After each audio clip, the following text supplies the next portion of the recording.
So guys, good morning, good afternoon, good evening, depending on your time zone. My name is Elvis. I have found it so imperative these days to make some broadcasts sometimes, to share some experience with people. It doesn't matter who listens to it. It might add value to people, it might not add value to people. But like I said in one of my broadcasts, whatever you think that you can do, just do it. Don't let nobody restrict you. Don't feel as if you can't do it. If you feel that you can do YouTube channel, just do it. If you feel that you can play football, do it. Just develop yourself. Do whatever you think you can do, because this is a free world. So today, this topic today is I just want to talk to our sisters. Our sisters that happen to have children with multiple men, or sometimes you have a baby father that you're no more living with. One thing you have to understand is that in this world, nothing is permanent and nothing lasts forever. So if something happened that the partner, that whoever it is that you have a child with, is no longer together with you, I want you to understand that that doesn't mean that the child have to suffer it. Don't make the child suffer this. If, for example, this man that you're dealing with is a woman beater, he always beats you up, he always abuses you physically. Whenever he comes around, he always molests you, beats you up, stuff like that. Then you have to try as much as possible to avoid him. Avoid him, then you know that it's not your fault, because you cannot allow him to always come to see the child, and during that period he will find every opportunity to molest you, to beat you up, to try to kill you. So the universe will bear you witness that it's not your fault. But on the other hand, if you have a baby father that doesn't do such things, that just want to have a time with his a child, he just wants to spend a few time with the child, he wants to carry the child, he wants to give the child some fatherly love, he don't even want anything from you, he just wants to see the child, he don't even mind you bringing the child down, and he can take the child for 1 hour, 2 hours and play with the child. Give this man the opportunity to share the father love with the child, because the child have nothing to do with your relationship that failed. The child have nothing to do with your emotions. The child doesn't have anything to do whether there is love, there is no love, whether you guys quarreled, you guys fought. This child have nothing to do with that. Give the child the opportunity to grow up with the fatherly love which the father is giving. Don't deny the child access to have the fatherly love just because your marriage failed, just because your relationship failed, just because you're not in place to put your life where it's supposed to be. Don't let this child suffer for the sins of the father, for the sins of you, the mother. Don't let this child suffer for it. Let this child grow up feeling the perfume from the father, so that when the father comes near this child, the father will know my father is there. Even when he is sleeping or he is sleeping, when the father comes to pick her, she will feel it, the fatherly love. So don't you deny your child access to the father. Don't you deny your child the fatherly love. The fatherly love is very, very important in every child's life. Like I said, if the father is an abuser, if the father is someone that always beats you up, always fights you, so you have to protect yourself. You have to protect yourself in a way that you don't have to make him near you every time. Some men will like to use the child to get advantage over you. Some men will like to use the child whenever you are trying to have a new relationship. That is now when they will now start all of a sudden, from out of the blues. They want to take responsibility. They now want to come and visit you every day, just because they don't want you to be happy. They want to spoil the relationship you just started.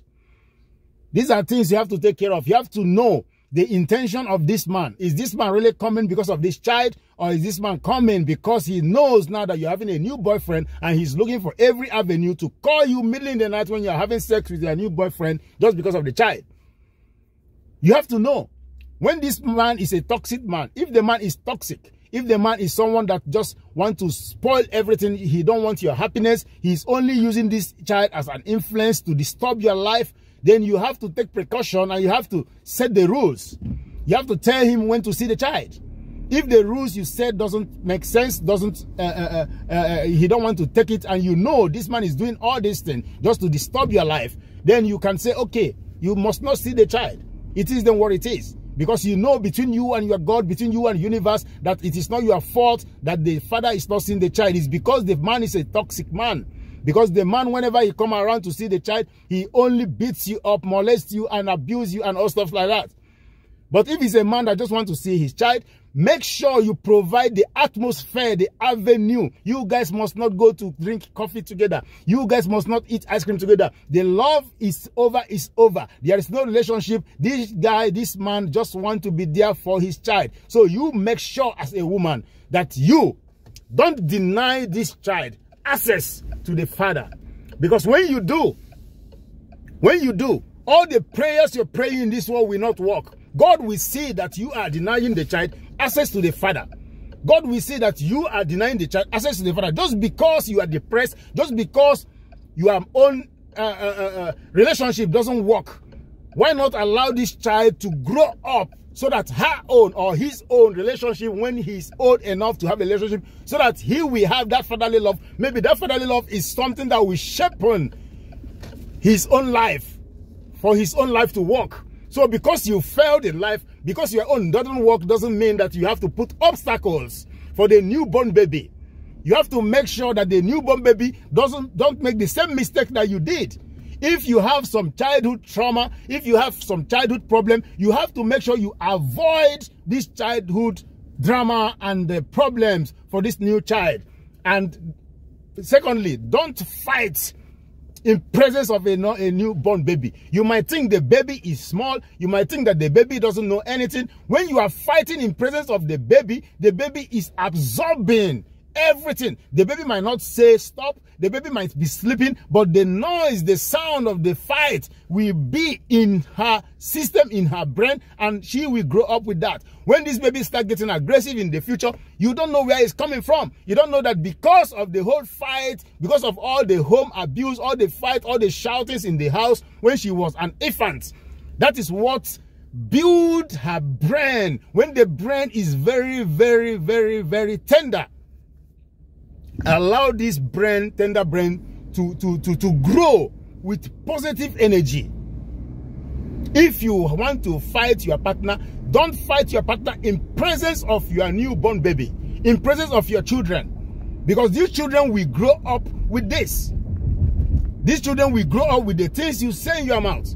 When you call your baby father waste man, idiot, the children will take it up from there. So you will see that when they grow up, when they have a boyfriend, the first thing they will call their boyfriend is idiot. At every unprovoked circumstances, they will call the boyfriend waste man, because that is what they have been hearing from their mother. So you have to be careful enough that you don't inflict injury. You don't inflict your pressure, your own depression. You don't inflict it on your children. You have to make sure that you secure your children's life and make sure you treat them in a way that you know that you have tried your best. If your best is not enough at the end of the day, then at least you have tried, but don't inflict injury in the tender brain of an infant that is just coming to the world, that doesn't know when you had your sex, that doesn't know when you met your ex-man, ex-husband, sperm donor, whoever, whatever you call him. Your infant little child doesn't know when you guys met. He is innocent of whatever problem you guys are having. So exempt him or her, exempt this child from this trauma, exempt him or her from this trauma. Make sure that you don't inflict injury in the tender brain of an infant just because you want to prove a case, because you want to be right, just because you want to be bossy, just because you want to be boss, just because you want to show that you have the world on your hands, just because you want to show that you make a lot of money. What am I trying to say? I'm just talking to our sisters. Allow the baby father to share the fatherly love to the children. If the father is good enough, especially when you have seen, before you dated this man, you have seen how good this man is with his other children. There was a reason why you wanted to have a child with this man in the first place. So what is that reason that made you want to have the child with the man? So if there is some good part of this man that made you want to have a child with him, then allow this man to use this good part and train the child that is being born. Allow this man to use this good part of him, even if it's an atom of human being that is good in him, even if it's an atom of being good, allow this atom of goodness for him to transfer it to his children. Because at the end of the day, it takes a community to raise a child. You cannot raise a child based on your own ideology alone. So guys, I have to cut this here because my phone just fell down and I cannot drive and be holding the phone like this. So I have to cut it here. What I'm trying to say is this: no matter what you do, no matter what you do, no matter what you do, no matter how you hate your ex-man, your baby father, make sure that you don't transfer this hate to your children. Your fight is your fight. Fight your battle alone. Don't involve the children to fight for you. Don't make the children hate the baby father because you hate the baby father. If the baby father wants to see his children, if he's a good man, good guy that just wants to go and eat ice cream with the children, allow him, give him the opportunity to go with his children and eat the fucking ice cream. Because at the end of the day, whether you like it or not, when the children are grown, they will still look for their father. When the children are grown, they will go to the moon looking for their father. It doesn't matter what story you told them when they are growing up. They will still look for their father at the end of the day. So why not allow them this fatherly love if the father is extending this love to them? So I have to cut this here. I have to cut this here because I cannot hold my phone like this. Until I come your way next time, this is Elvis. I'm keeping it 100% real. Good day.